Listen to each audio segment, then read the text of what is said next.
apa? Lho, nantang karo Begawan Jati kesimpir. Bareng ngopo kowe? Kowe adine kowe. Wah, edan. Kawit aku nyumuri pepraptamu wong loro kuwi aku rumangsa tentrem. Merga mbok menawa iki dadi srana lantaran trontong-trontong suleng pepadang. Yayi Prabu Joko Pitana sandadak masrakemu jadi dampar kecono. Kinarya srana mayu aning praja. Utawa waliyane anakku Angka Wijaya ya Abimanyu ing nandang lara. Alah sampean ki ya ming padha wae jebule. Jare ratu ning babar pisan ora duweni bawa leksana. Ngene ya sinuwun. Nggon arep madeg Nalendra ning Prajanegara Ngastina kuwi mung dapur nyilih. Tegese wong nyilih kuwi bakal dibalekke. Wong utang bakale nyaur. Wong nek duwe utang ora gelem nyaur teges kuwi wis nuhani tembung kacang ninggalan jaran ngemut gula krasa legi mah nglepeh.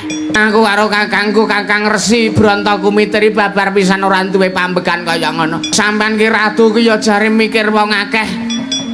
Ngluputke dasarku sing gunake dasar pribadi lek arep madeg Nalendra ning negara Ngastina. Ming padha ndene. Sampeyan wisuh lumuh ngentasi perkara wong legan golek momongan kebo punuk golek pasangan bakso nantang mangkok sampeyan. Sampeyan ora nggunake akal sing digunake ming akal. Praptaku rene iki apik-apik, praptaku mrene iki becik-becik. Tak rembuki nek pancen gelem dirembuke kanthi srana alus ya aku ngaturke panuwun negara tak silih. Kosok balene yen ta ora gelem masrahke kanthi srana alus ya paripaksa kudu tak rudha paripeksa mamak mumuk paningalmu.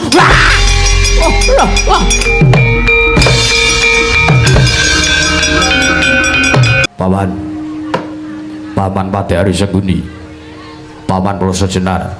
Kula notno ninggih wonten tinimbalan dawuh Paduka Angger Prabu. Sampun ngantos kaget kula ngrawuhaken Sang Para Nayaka Sentana miwah pujangga para sesepuh ingkang tuhu sampun tumbus bab kawruh keprajan. Awit pasewakan dinten punika inggih badhe kula rembak namung babagan katentremaning praja langgenging para kawula nggih nyuwarsa mapan wonten praja negari Ngastina. Paman kagiat setaning marahipun inggih putra pun Joko Pitana Koko Prabu mugi dados ning kawuningan Tingkang Ari Kapengker ingkang rayipun Joko Pitana nampi nawala saking ngarsanipun Purwandawa mertelaken surasaning nawala martelaken bilih samangke anak kula Atmajeng Madukara ing Tanjung Anom inggih punika pun Abimanyu inggih pun Angka Wijaya nedheng nandang ruga nandang yodi nandang sesakit miturut nawala ingkang pun serat dening para Pandhawa. Abimanyu sagedipun waluya nirmala Temajati sageta mangke waras wiris kadya dene wingyuni lamun to samangke kaparingan ngambil wujuding dampar kencana negari Ngastina.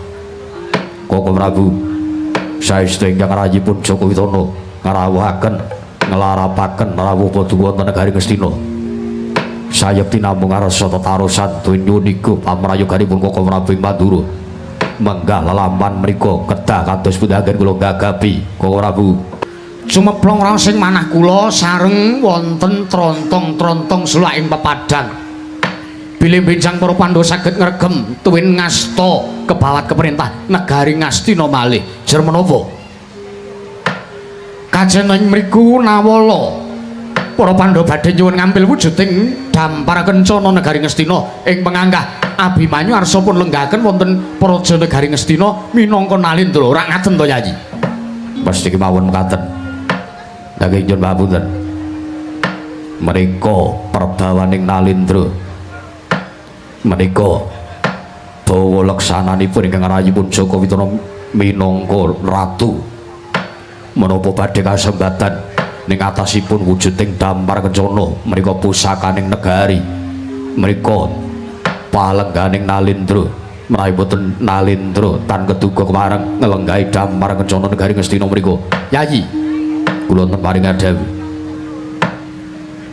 menapa awratipun menawi Paduka maringaken ngambil wujuding dampar kencana negari Ngastina sabab menawi miturut iga pamrayoganipun ingkang raka ing Mandura menika namung sak wetawis wekdal kemawon teges anggenipun Abimanyu ngelenggahi dampar menika namung dumugi sakmaliyanipun anak kula pun Abimanyu. Tartentu menawi sampun waliya nirmala temah jati temah mulya anak kula pun Abimanyu manggih waras wiris kadadene winyuni tartentu wujuding dampar kencana menika badhe pun konduraken badhe pun masrahaken dhateng panguwasipun para Sata Kurawa inggih dhateng panguwasipun Yayi Prabu Jaka Pitana. Menika teges namung sakmetara namung kinarya srana waliyaning anak kula pun Abimanyu. Mekaten menggatur kula. Samangke monggo menawi badhe ndhahar aturipun ingkang Raka Mandura menika ginjagi dhateng katentremaning praja Negaring Ngastina. Nggih. Menawi samangke para Sata Kurawa utaminipun Paduka Yayi Prabu Duryudana boten masrahaken wujuding dampar dhateng resanipun para Pandhawa inggih anak kula pun Abimanyu. Menawi wonten muga-muganing lakon para Pandhawa boten narimaken kawontenan menika ingkang dados kurban menika para kawula inggih boten mangertosi dhateng kenthang ki muring lakon pojok lereting kawontenan. Pramila sumangganipun badhe damel abangi jering pernatan wonten praja Negaring Ngastina. Jernyoto menika paduka ingkang kagungan wewenang. Nanging gandeng ingkang Raka Mandura menika pun suwuniga pamrayogi. Pramila kula matur becik dampar pun masrahaken ngambil. Ya jagat pangesungkara. Ngaturaken kenging panuwun teka sampun kestu paring dawuh dhateng kersanipun Kang Rayipun Duryudana Kang Prabu. Bapak Durna. Nun. Menawi menggah pangandika Paduka pamanku Bayana Kadiwaran. Ha, nek cara kula kok kakean namang. Kakean ngendika kados pundi? Nyun pangapunten, nyun pangapunten. Menawi Paduka anak Prabu Jaka Pitana badhe andhar dhateng pangandikanipun anak Prabu Baladewa menika lho. Menika mboten trep, menika mboten pantes kalian ingkang dados pengangen-angenipun ingkang paman ing Sukalima. Awit menapa nggih? Negara kok disilih menika lho. Menika mboten pantes. Apa ya Abimanyu ki ngetokke ragat kowe dhisik nggo nyalon dadi ratu ngono apa piye? Anggepe negara kok disilih.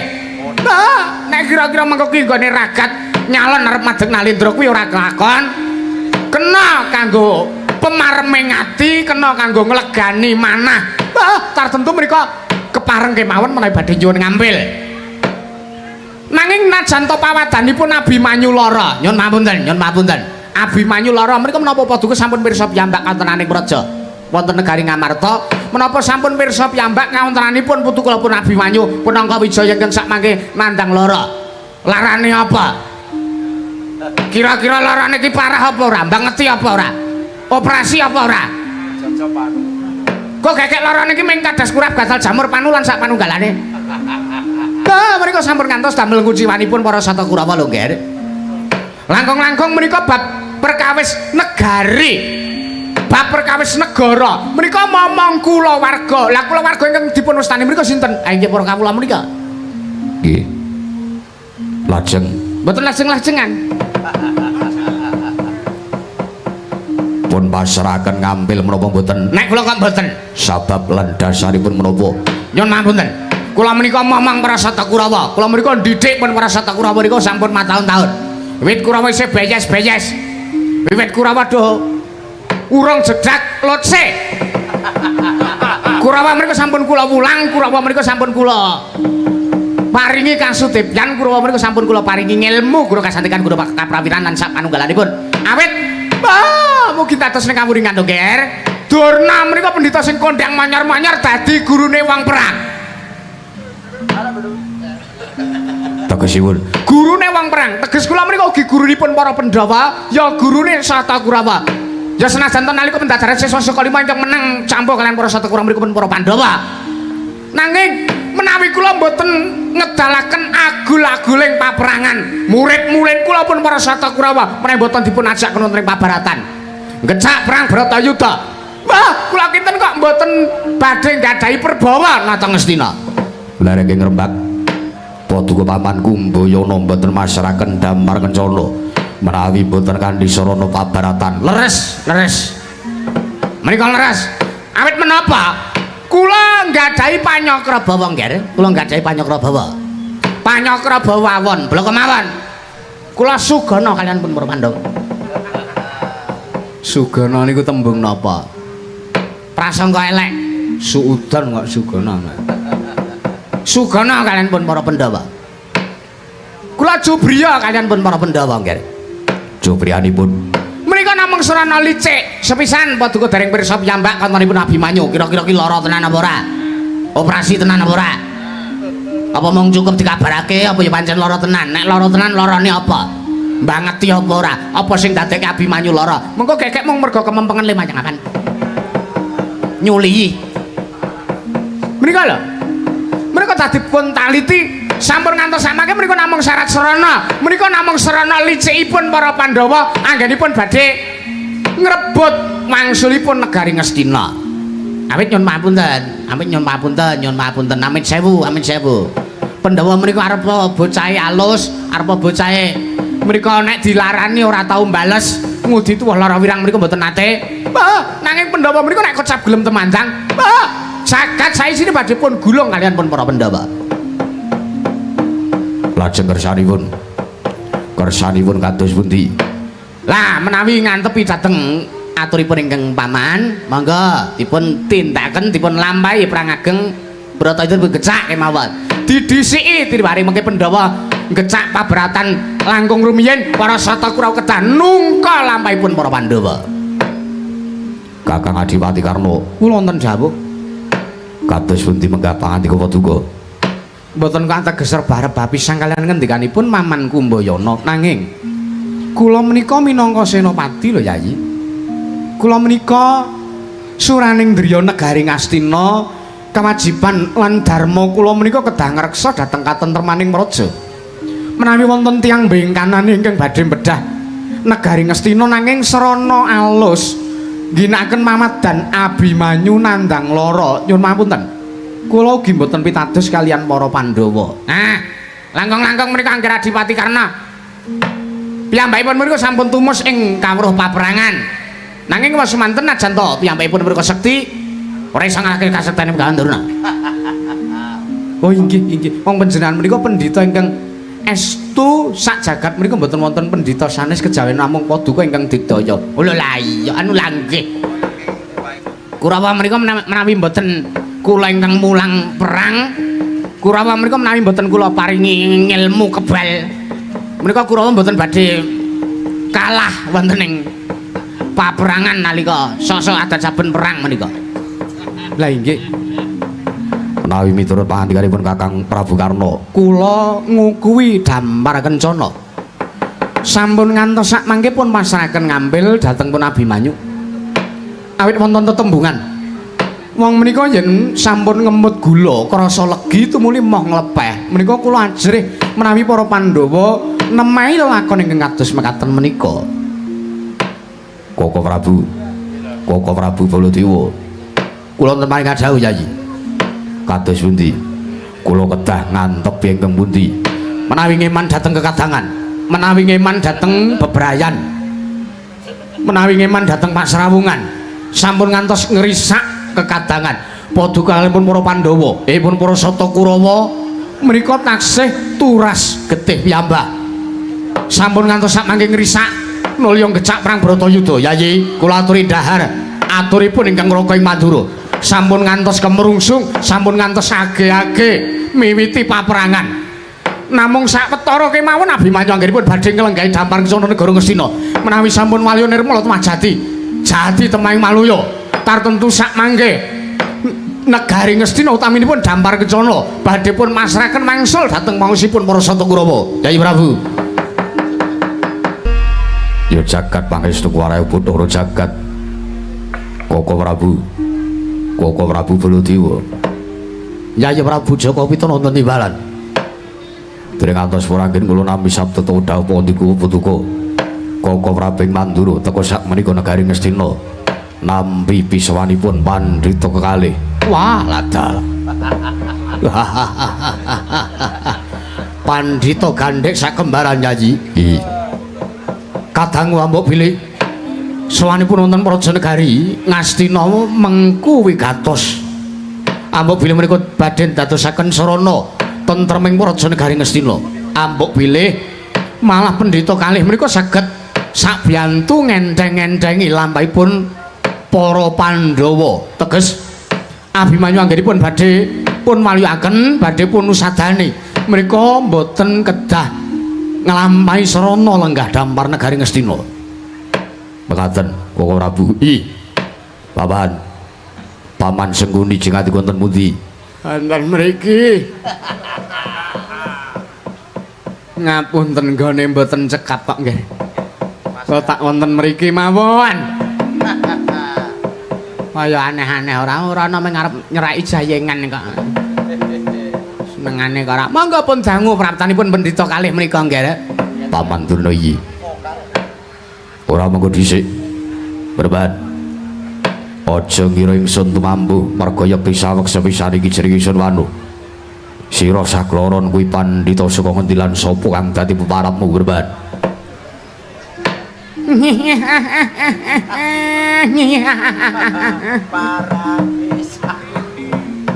Namit masang kaliman tapi sinabeta ing ila-ila. Tebena saking siku dendane Ubathara. Nun mangke padu Kanjeng Sinuwun maring Malilah. Andangu dhateng sawanipun ingkang abdi. Kula menika pandhita kaliyan kabur kanginan. Kendhang kebaraten wonten pundi kula mapan inggih wonten mriku papan dunung kula. Mangkono Praban. Nggih. Wonten ambak bilih paduka menika sudi amestani dhateng jasad kula awan tanpa warni kula menika pun begawan Branta Kumitir sinuwun. Begawan Branta Kumitir. Nggih. Lanah-lanahipun Branta menika tresna Kumitir menika muser-muser.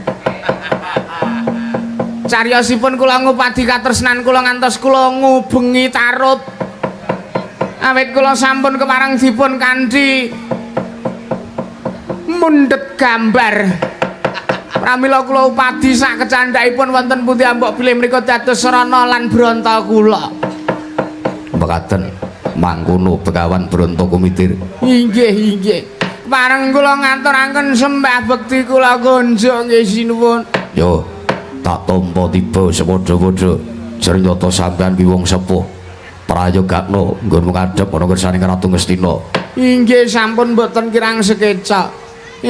Di, kowe gek matura, Di. Sing siji kuwi sapa peparape? Apa ya nunggal sak pertapan kelawan Begawan Branta Kumitir? Ndak ngejone. Amit masang ngaliman tabe sinabeta ing ila-ila. Tebihna saking siku dendane Ubathara. Sinuwun Prabu Jaka Pitanaya aja kaget yen to aku beda kelawan kadangku tuwa ya Kakang Penemban Branta Kumitir. Yen to kadangku sepuh iki cangkeping tata krama unggah-ungguh sarta olah basa kuwi wis trep jalaran anggone mreguru mertapa kuwi wis mataun-taun. Nanging yen aku kuwi ra nedeng ngracut busana Kanalendran nuli aku madeg Brahmana. Dhisik-dhisike kuwi aku kuwi ratu, aku mbiyen kuwi raja. Biyen sampean kuwi raja? Saiki dadi bedor. Kaya ora slemongan nek matur ki nek ngono iya. Yen to sudi mestani marang aku sinuwun, ya aku iki nunggal sak pertapan ingkang keleyang kabur kanginan gendang kebaraten teges aku wong loro iki glandrangan. Ya aku Begawan Jati Kesimpir. Begawan Jati Kesimpir. Ora iso tata krama, ora iso basa. Ya di ngarupa ya sinuwun. Di ngapura, di ngarupa. Di ayo. Di ngapura, di ngarupa. Prayogakno nggonmu kadhep. Ya kaya wis ora kurang kepenak sinuwun Ngastina bekti kok katur. Tak tampa tiba sepadha-padha Berbat. Lelo le kena swaru gembal manyar-manyar do neng dungkel wana asdati alas dadi wana. Pendhita gelandangan Begawan Branta Kumitir. Nyun mangapunten menika sinten kowe urung tebong karo aku kowe. Kowe urung manuh marang aku ya iki pendhita ingkang kondang manyar-manyar Sekti Kalintang Jayane Ngaprang. Aku Bambang Kumbayana ya Resi Durna, ya Resi Kumbayana ya aku Begawan Baratwaja Putra.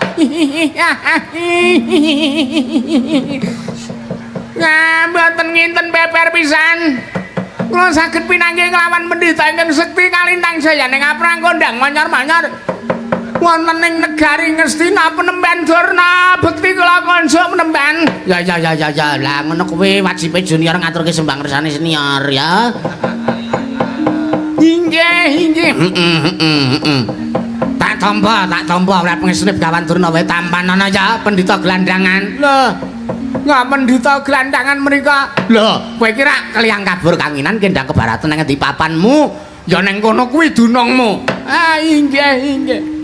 Mereka awan-awan sampun wonten tigang candra nilar pertapan antos gegayuhan kula mrika badhe talak brata gayuh kamukten kok Penemban. Ya apik ngono kuwi. Jati kesimber. Padha kanthi prayoga sowanmu Jati kesimber. Nyaya Begawan Durna. Kowe pendhita wis mataun-taun madeg Brahmana. Yen eloke lumrahe pendhita kana-kana, pendhita pingkanane ning endi papan kuwi najan to ngelmune wis dhuwur. Najan to ngelmune kuwi wis dhuwur ngungkuli apa-apa paribasane kaluhurane kuwi meh sak babak kelawan kaluhuraning dewa. Nek pendhita liyane Begawan Durna ki adat saben ki ora kokean cangkem. Ning beda aku nemoni pendhita kok iki ngrumangsani ngelmune wis dhuwur kok diamang-amangke. Kowe meneng ah? Ya. Iki lekas samange kok wis dikan meneng ora.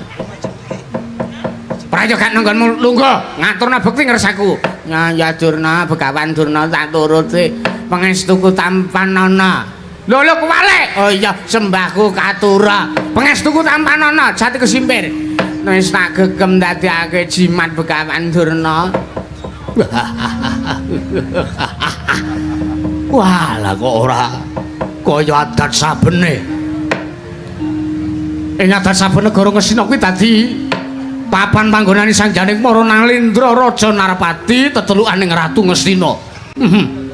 Lah sagendakan iku dadi papan manunggaling para jompo lho.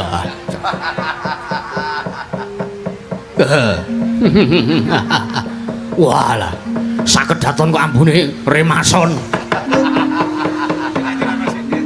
Panjenengan menika sia-sia. Kula arep tuwa menika mboten ginakaken remason. Lah menapa Penemban? Bal pirit. Penemban Branta Kumitir ngaturaken kasugengan sarawipun. Wah, menika sinuwun Baladewa. Inggih, Penemban. Inggih, sowan kula mboten manggalangan bekti kula katur sinuwun. Kula tampi dawah sami-sami. Resi Jati Kesimpir. Kula ngaturaken kasugengan Penemban. Ya. Prabu Baladewa sowan ora ana alangan suwiji apa. Sembahku katuraya sinuwun. Kula tampi kendelo sami-sami. Mboten wonten satripipun menawi pandhita menika ngaturaken sembah dhateng Resani Nalendra. Ning menika rak wis sak trepe ta. Aku ning kene iki jejerku daya. Sampeyan tak dayahi. Mestine sampeyan rak ya nampa sesembah saka ngarsaku ya aku kang pinangka daya. Mekaten Penemban. Iya sinuwun. Monggo kersa anggenipun nyekitaken lenggahipun. Kaya wis ora kurang kepenak. Ora mengko dhisik Begawan Branta Kumitir. Aja gawe kaget. Sowanmu tanpa tinimbalan. Saweg sepisan iki jenenge Sun Wanuh. Sira duwe wigati apa? Lan darep kekayuhan apa?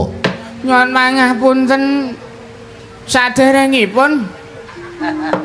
Anggen kula matur wonten kersanipun sinuwun Ngastina mbok bilih damel cuwaning manah paduka. Iya. Sepisan sowan kula ngaturaken tebah Siti Sekul binunteling ron klapa mbok bilih wonten lepat anggen kula matur kula nyuwun lumek bareng sesamudra pangaksama.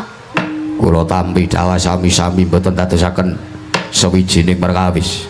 Marata matur kang dadi wigatimu Begawan Bronto Kumitir. Oh inggih Blaka Suta kemawan. Dasare kula menika Kakang Adi kaliyan adi kula menika pun jati kesimpir menika.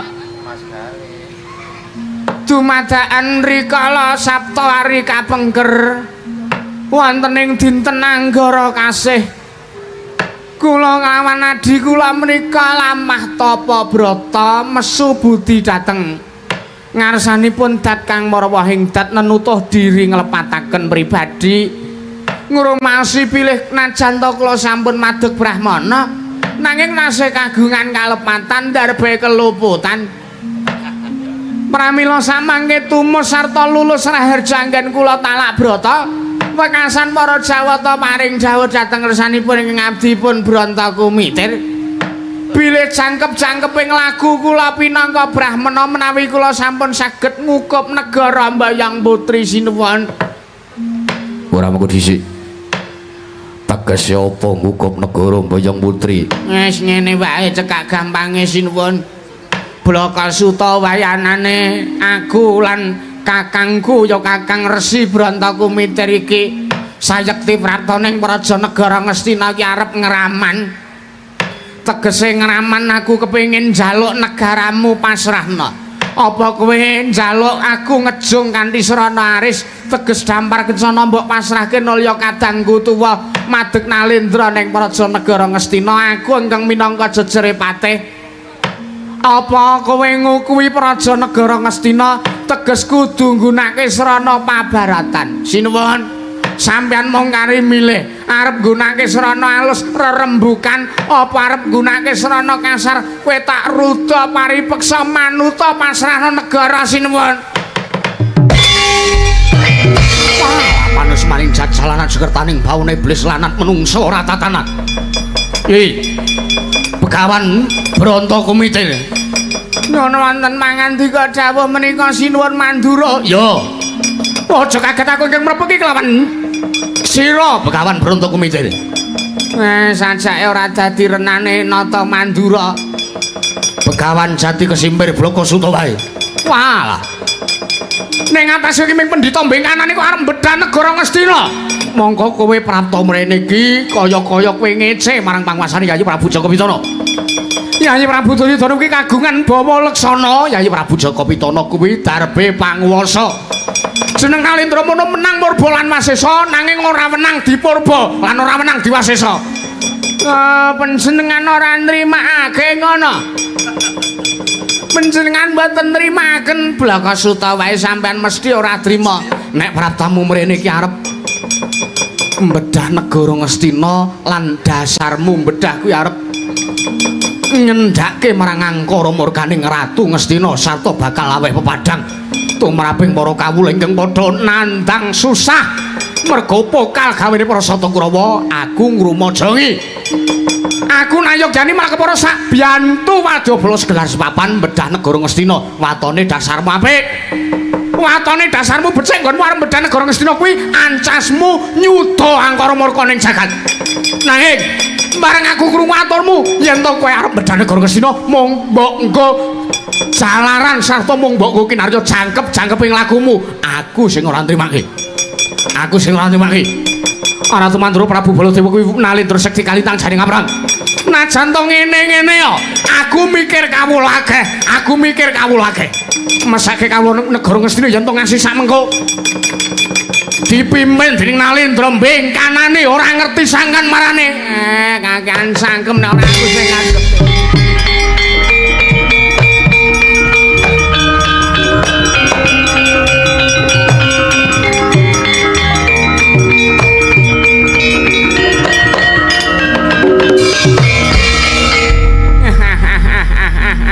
Apa lho nantang karo Begawan Jati kesimpir bareng ngomong kowe kowe adine kowe walah edan sekawit aku nyumuri pepraptamu wong loro kuwi aku rumangsa tentrem Merga mbok menawa iki dadi srana lantaran trontong-trontong suleng pepadang. Yayi Prabu Jaka Pitana sandadak masyarakat jadi damar kesana.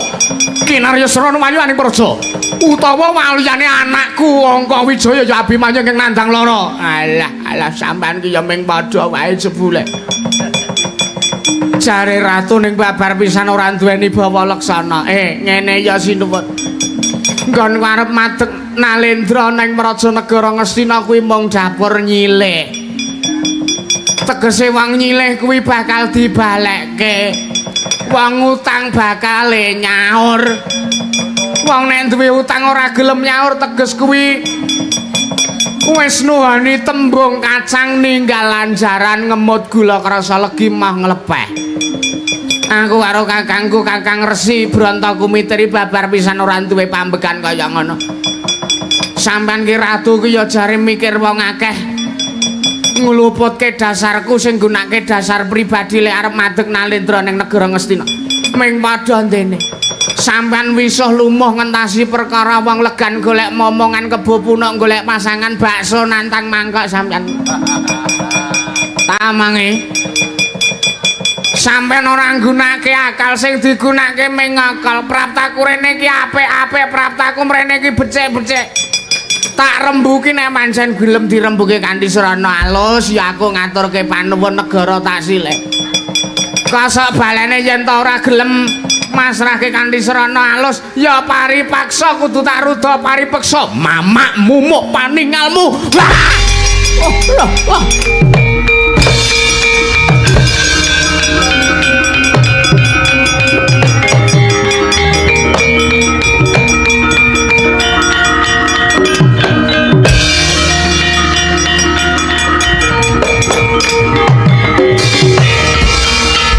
Alas oleh binatang ongkak angkik bedagan olo menungso ratatan druhun. Yai Prabu Koko Prabu Baladewa wonten timbalan teka damel geger kawontenaning pasewakan sampun ngantos nglepataken dhateng aturipun ingkang Raka Madura. Sedaya menika kula lampahi supados sampun ngantos menungso bengkanane arep ngrebut ngucik-ucik katenteman negara Ngastina.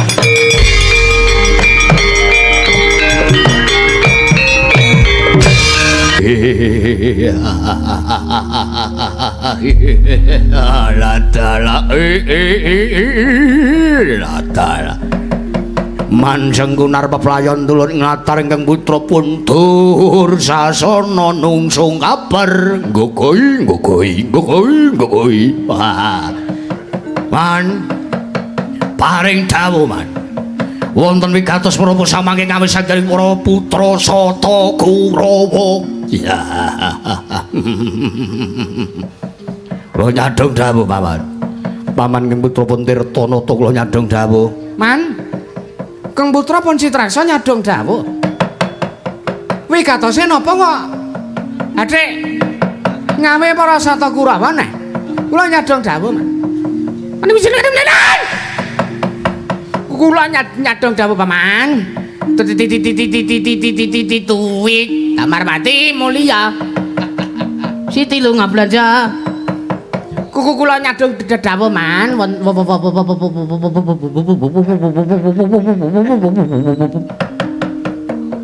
ya kakep momong kaiso momong bubu man Kang Putra pun magati iki Kang Putra pun lumpuh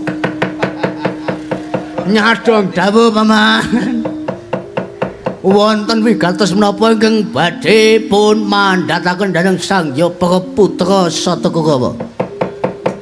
Paman Kang Putra pun Sata mul nyadong dawuh paman. Aja kaget ya Cah. Dina iki ana kewajiban ingkang kinen mbok tindakake Kurawa 100 aja ngasi lena, aja ngasi swala. Nggone nampa dawuh anak Prabu Jaka Pitana ya kadangmu ing Ngastina. Dawuh napa, Pak? Najan kinen minggah gunung nyemplung segara. Dursasana megah, Durmagati sing gelem. Wah, kemakane kancane lho. Jan ora kacetha blas. Wigatos sing rembang napa sampean mang maring dawuh? Iki ngene. Negara Ngastina ketekan resi ngraman bengkanane. sing arep kepengin ngrebut Dampar Kencana ya kalungguhan minangka Nalendrana Praja Negara Ngastina. Wis nampa dawuh anak Prabu Jaka Pitana malah Resi Ngraman loro wis didugangi karo anak Prabu Baladewa. Lah saiki ayo le, tak dawuh manunggal karo kakangmu Ngawangga sing jenenge Resi Bronto Kumitir karo Jati Kesimpir diundurke le ben aja ngasih dadi keraman ana ing Praja Negara Ngastina. Wah, Jian. Kewanen tenan nek. Kewanen.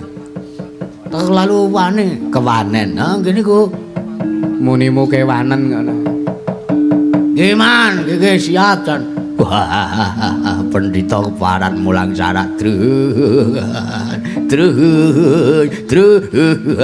sengong tenan pendhitane. Oh, lah derajat pangkat kalungguhan Nalendra kadi silih arep dijaluk, arep ngraman tekan negara Ngastina.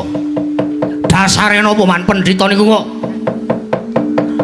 dadi kraman teng negara Ngastina? Dasare napa? Dasare merga jare arep kanggo jangkep-jangkeping laku. Ayo kakang ngendikane. Nggih, Man, kula saged mbudalke para wadyabala ning Slendra liyen, Man. Sing ngakon pelok niku sapa to nek ya opre. Satama. Wonten dawuh Raden, budalke nembang tengah budale wadyabala. Ya ngalah. Kaya sia-sia timen. Ana Nalendra kok beber pisan ora duwe watak bawa laksana. Nang wis sing sabar. Witekno piye meneh. Bakune awake dhewe tekan kene iki gegayuhane ngraman negara Ngastina. Piye carane ya kudu kasembadan Kakang Bronto Kumitir. Walah. Prabu Baladewa ora tak gawe dan ngengleng mbah dadi mula kowe. Mripate kok malih putih. Wis ben. Tak gawe dan. Alah, Penemban. Apa? Kula nyun senjata pitulung Penemban. Kula dipun bujung-bujung widodh. Edan tenan Baladewa iki tokes paran-paran kaya ngene.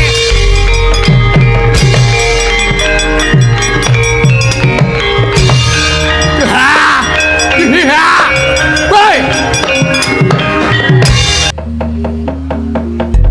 Nun mangke Bapa Penemban Bronto Kumitir kelawan Bapa Penemban Jati Kesimpir ngawi sangjok para cantrik inggih kula ingkang abdipun Bambang Doyok nyadong dawuh timbalanipun Bapa Penemban. Ya.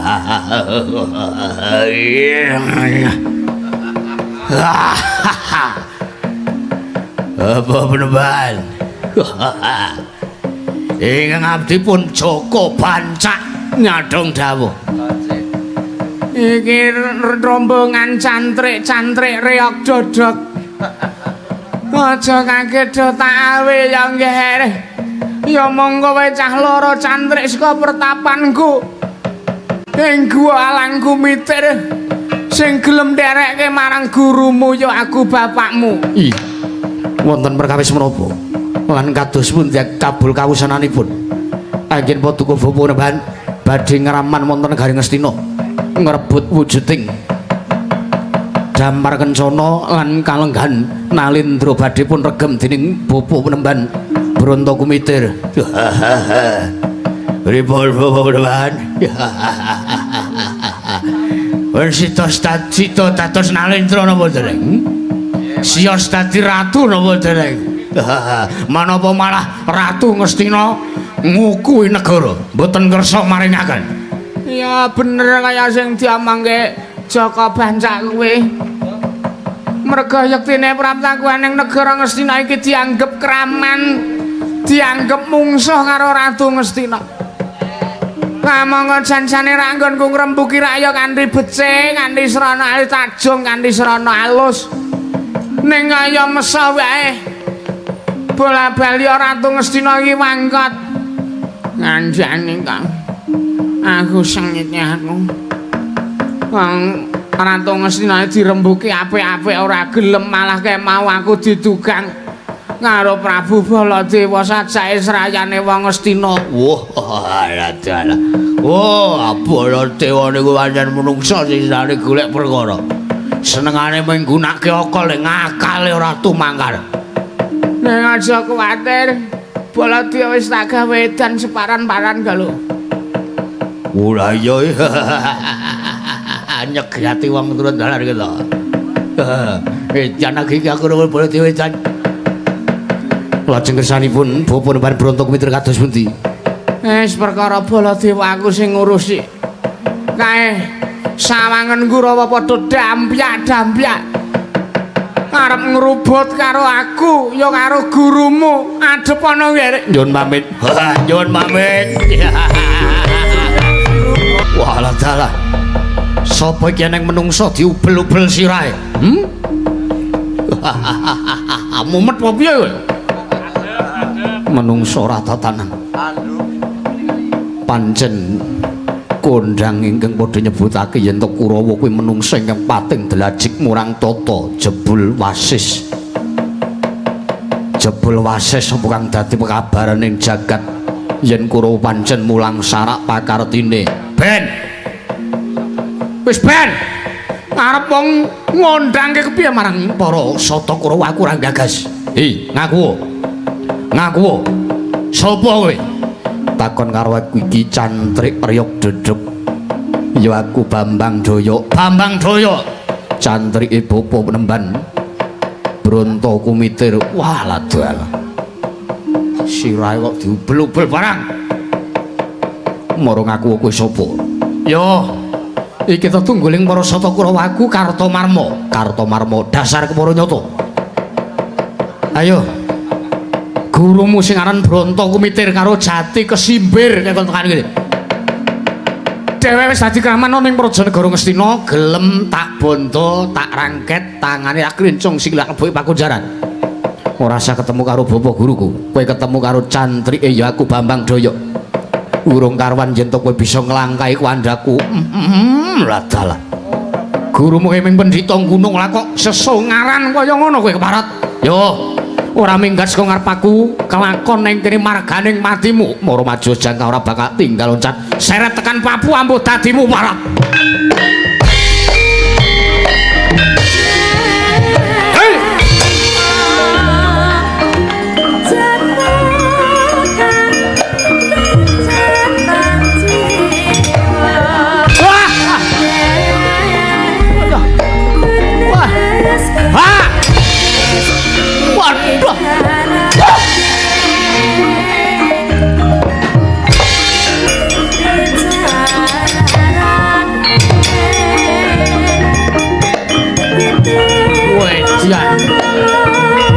Manteng tanpa kedep.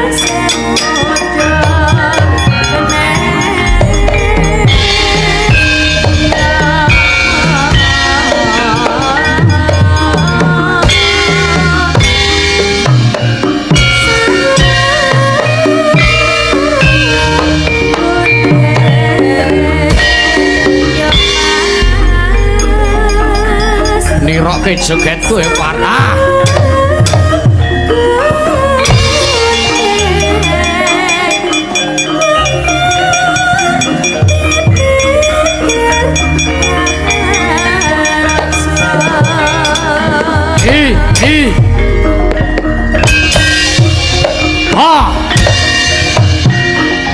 Awas!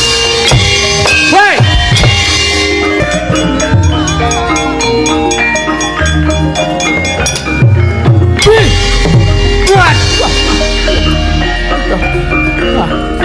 Sambato. Aja mung gedhen swara.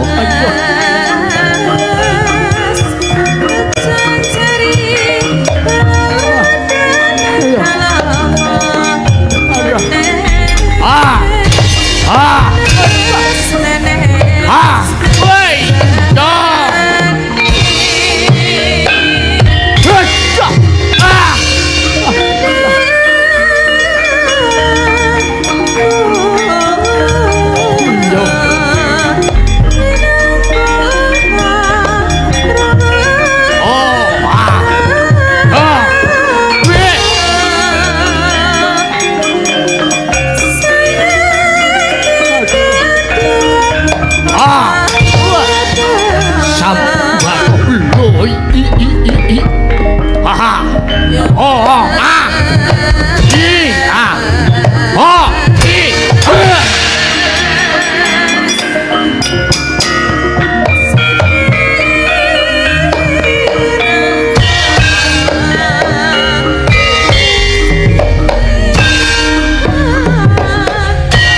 we will rock you.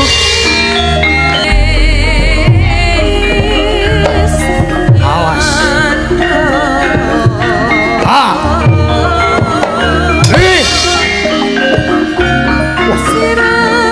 Parah. Iyo, menek. Wah. Aduh. Ah. Ah. Ah.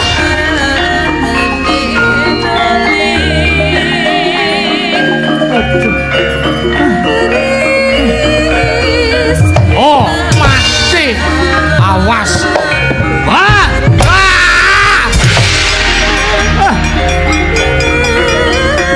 Wah.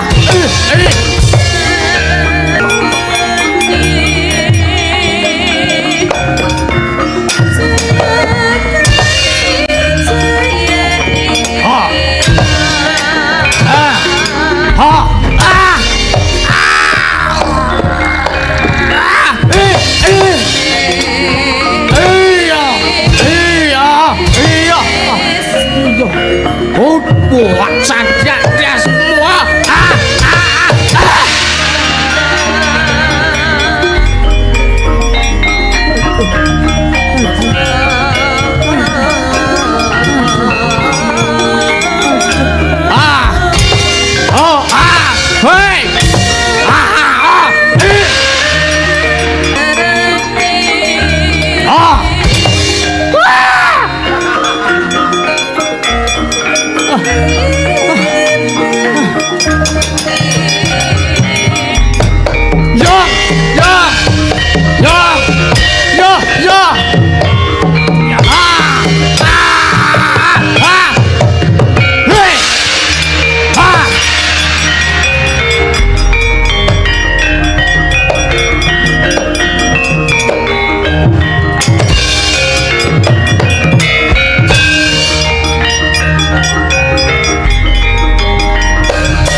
Parat ngobrak-abrik barisan Kurawa.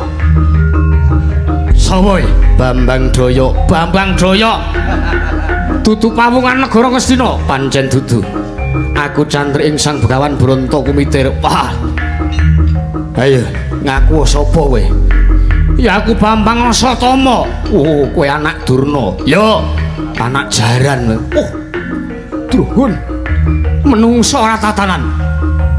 Gurumu gelem nunggul ora? Taunana Windanana ora bakal mundur. Yen to durung kasembatan madeg Nalendra ning negara Ngastina. Wah, cangkeme.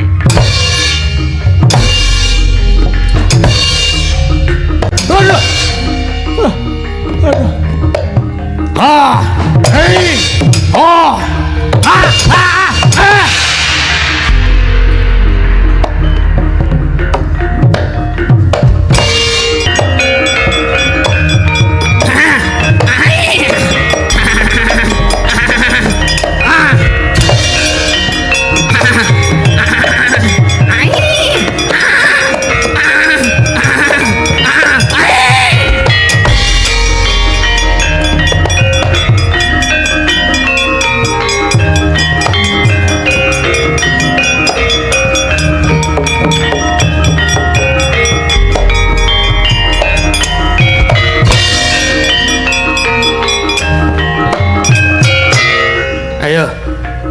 Wani musuh Tirtana ta ora? Seruduk.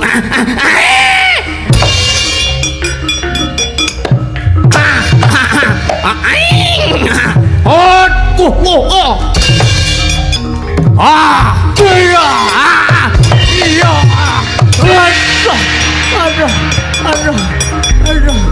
Aduh. Ah, iya. Ah.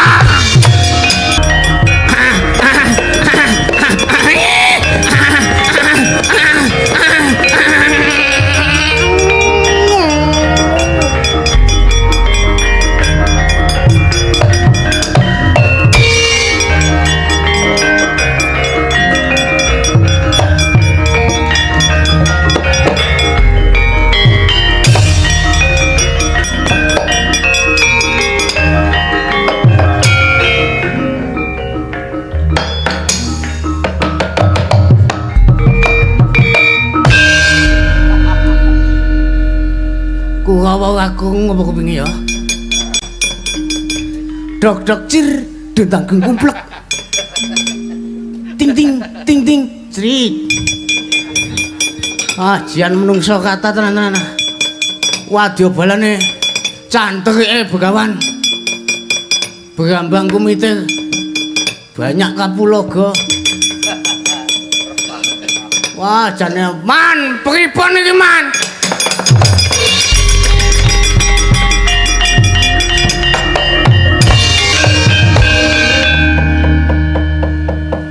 Piye, Dur? Kula mundhuk, Man. Ha ngapa? Pusaka kula lali dereng kula beto. Pusaka ndi? Kedhap Pak Jipuk kowe. Kula digdaya man pusakane. Tenan kok. Weh, mbok yakin sumpah. Dene mengko. Pusaka ampuh sekti kalintang janing perang. Kula tamake bojo kula iso kejiek. Bojomu ayo musuh kowe kalah.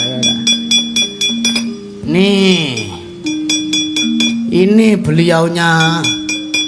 Weh lah pusaka kok beliaunya barang. Weh aja bain-bain man sampean man. Lungguh iki.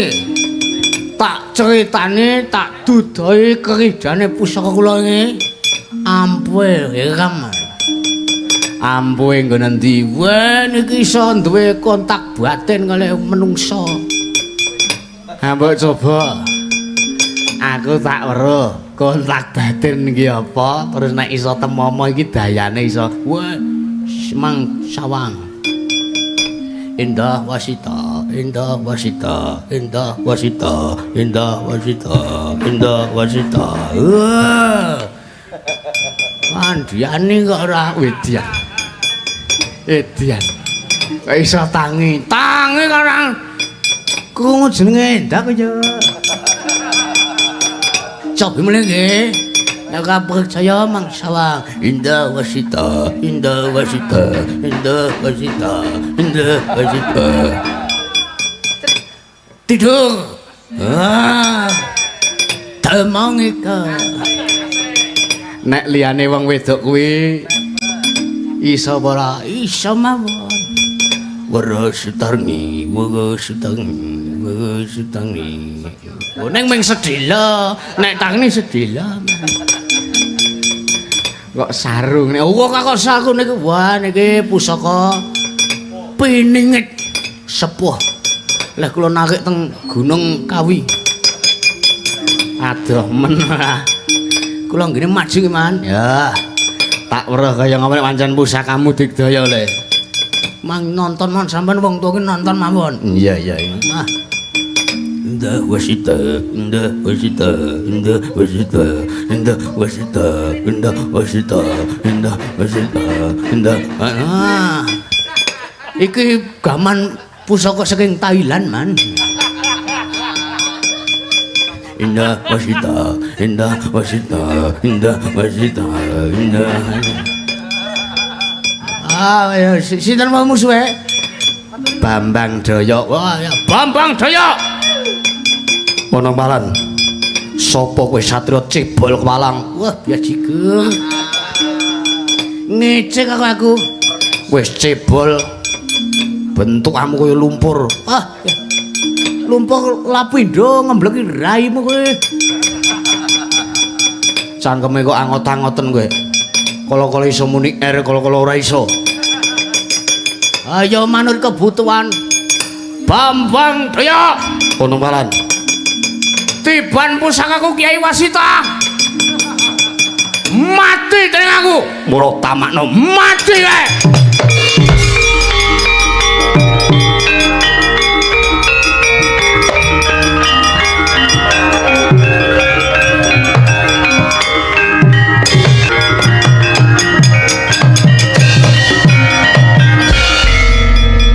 Kowe kok iki pusaka apa? Apa kok gandul? Weh lah urung tak hafal e. Indah wasita, indah wasita, indah. Iki apa? Gada. Kiai pengenjak. Pengenjak alang-alang kumite. Apa alang-alang kumitir. Kowe Bambang Jaya kowe. dasar kepara nyata. Ayo. Ratu Gustimu sing aran Prabu Duryudana kon tekan kene kon nungkul negarane. Arep tak deki Nalendra kelawan Cangkeman. Cangkeman kowe kok piye ngomong kowe.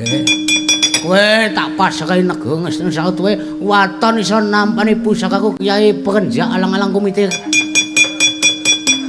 Mbok jeling akrep pinunjeling epek-epek mbok jeling akrep. Menungso katatan kowe diapu mesti mati musuh pulang tibane mati.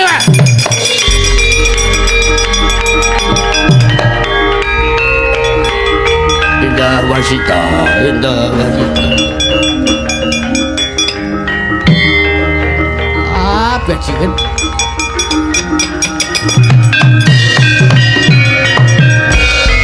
Kowe cah enom kok ringgih ta kowe? Cah enom kok ringgih nyambut gayawanmu kok meneng wae kok. Pusakamu nek pancen ampuh tamakno tibakno Jawa. Indah Wasita, Indah Wasita. Apa iki? Yai Joko Banca. Iya. Wis. Rupane padha karo aku. Buang ae. Mah ketemu kembarane. Sapa wae? Joko Banca. Joko Banca. Sapa wae? Joko Durnagati. Sapa? Durmagati. Perangane Kurawa kowe. Heeh, perangane Kurawa. Indah Wasita, Indah Wasita. Ngejak apa ya Radene kowe? Ayo perang no. Wis kadung medeng wis do perang. Tamakno kasutipmu. Mateka Aji Jaya Kawijayan. Katokno kridamu, ketokno karosanmu. Ayo. Ora sanggo iringan mesake kanca-kanca. Ya, coba rasane kaya apa? Antepe tanganmu. Weh, ngremehke kaya. Indah Wasita, Indah Wasita. Tiban tanganku mati dini. Widian apa-apa. Aja menggon dodo mburi jane. Kowe biajirit. Kok kapas ya? Nggon sirah jane. Modi aku.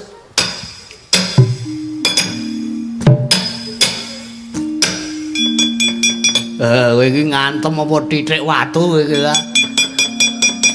Dianane ngantem aku. Janji aku nggledak megu karo diapung 20 tahun. Ya. Ning ana syarate. Apa syarate? Karo merem. Oh iya. Kowe mak aku merem bayang aku Indah Wasita, Indah Wasita, Indah Wasita. Tadi kono. sing tenan ngantem sing seru. Iya. Bedol kae cungkup dul kae. Indah Wasita, Indah Wasita. Pokoke bayang aku kowe tekan ngomah nganti kiamat pokoke Indah Wasita. Wis tata tenan. wis tibana Indah Wasita apa kepramu tibakno.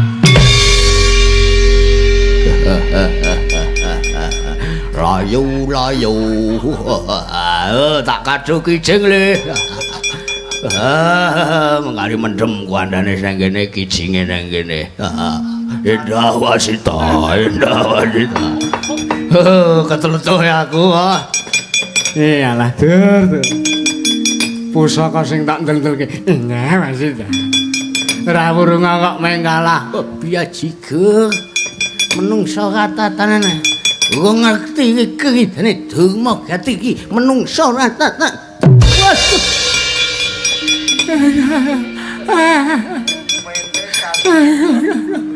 Lah. Bule Pak Le. Bulik ndasmu ya ra.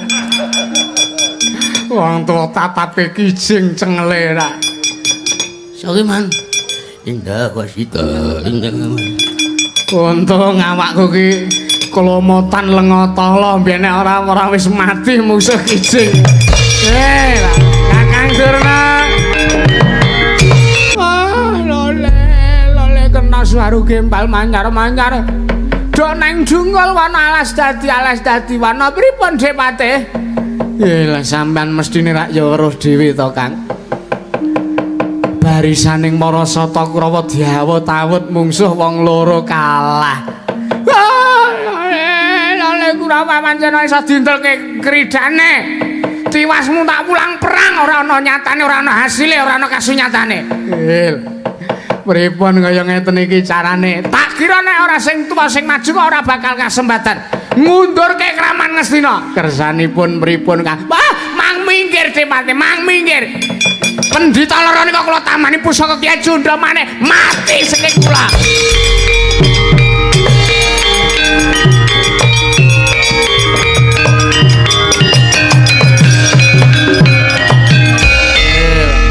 Kakang Durna kula aturi ngatos-atos.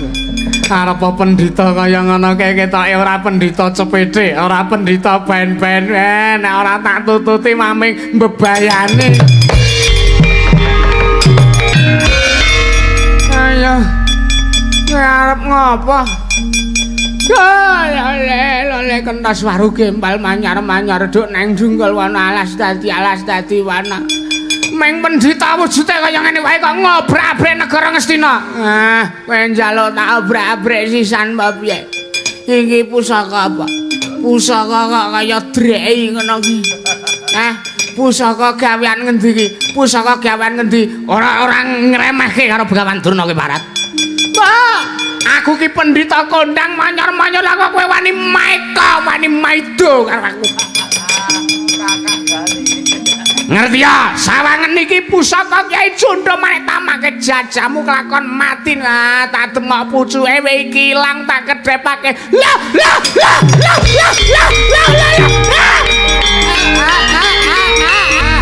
Penemban pusakaku ate ilang nek penemban.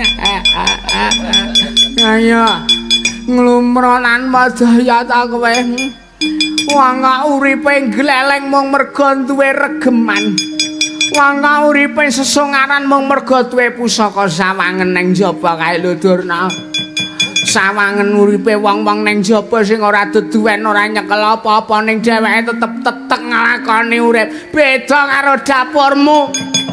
Kowe iki sinampiran kewajiban kowe ente derajat kowe ente pangkat kowe iki pejabat negara Ngastina kok pambegamu kaya ora beda karo wujude tletong kebo.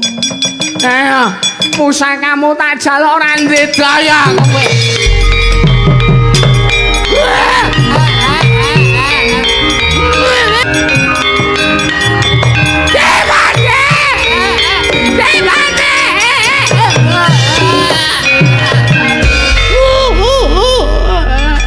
Pripun Kakang Durna pripun? Aduh. Pusaka kula ilang pusaka kula. Lah ora tenan kok. Kula sawang sing katebian. Pusakane sampean ming didemok pucuke nil ilang. Ora ngece lho kowe, ora ngece. Mboten kowe mboten ngece. Ana jare pusaka ampuh kok ming didemok pucuke nil ilang. Nyemoni aku kowe. Indah wasita. Baleni meneh ra. Pripun iki kaya anak Prabu Angger Adipati niki pripun iki?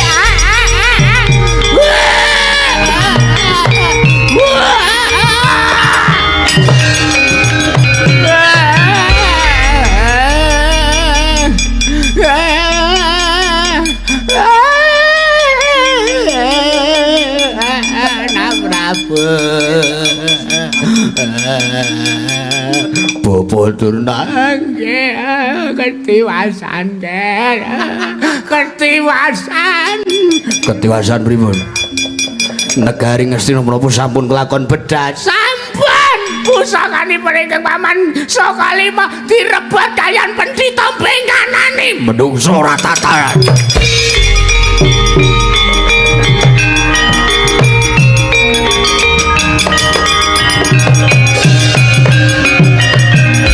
Yai. Paduka taksih kagungan Senopati. Kula sagah madeg suraning driya nerabasing kraman negari Ngastina. Kakang Adiwati ngatos-atos iki prayoga.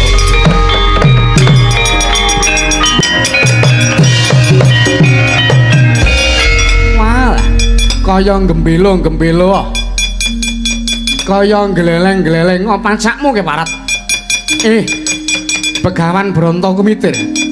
Lan dapurmu Begawan Jati Kesimpir. Kowe iso ngundurke barisaning Marasata Kurawa, kowe iso gawe ilang pusakane Paman Kumbayana. Ning ora-orane kowe kuat nadahi pusaka Kyai Kuntawijaya dan tumama jajamu bengkah dadi 7.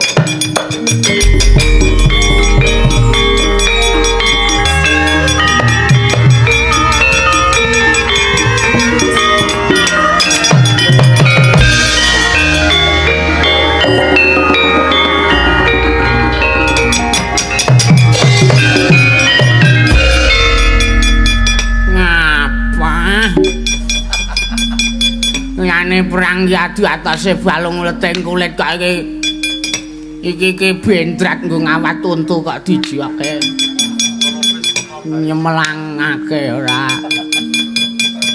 nyenyengit ora lali cek tandangmu Wangestina kowe keparat ora pangling Adipati Karna kowe urung maju perang urung putung balungmu urung babak kulitmu wis ngetokke pusaka Kyai Kuntawijaya Danubis Kolobis selululubah pusakamu tak jaluk ben ora ndek piandel Senopati ra ndek piandel pujangga ra ndek piandel ben negara Ngastina dadi regemanku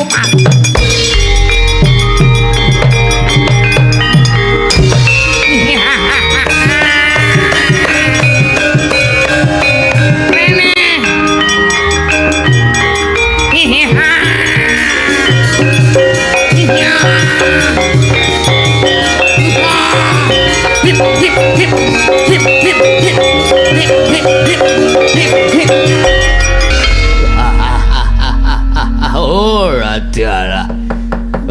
Sawangan kae lho, Kang. Sawangan. Negara Ngastina wis bubar mawut ora karo-karuan. Kae mung Karyana Duryudana. Kae apik arep dikapake kae. Ayo disawang sikik. Yen pancen Duryudana gelem nungkul, becik dirangket aja dipaten. Merga kae ingkang bakal dadi seksi negara Ngastina iki sejatine negara sing kanane kepiye. Oh, ayo diremok sisan negara. Hei.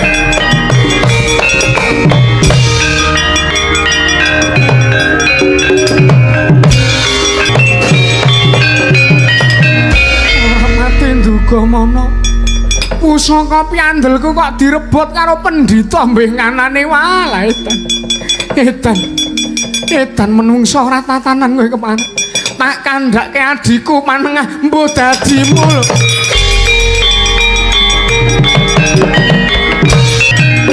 Pandhita Kinarya Wangsit pindha kombang isep matu sarining tawang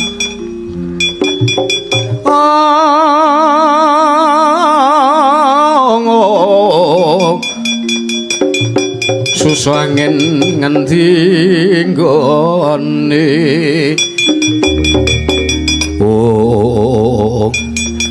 turun keparat bangsa terek kaya Randi Prabawa Ratu Ngastina mungsuh pendhita cepede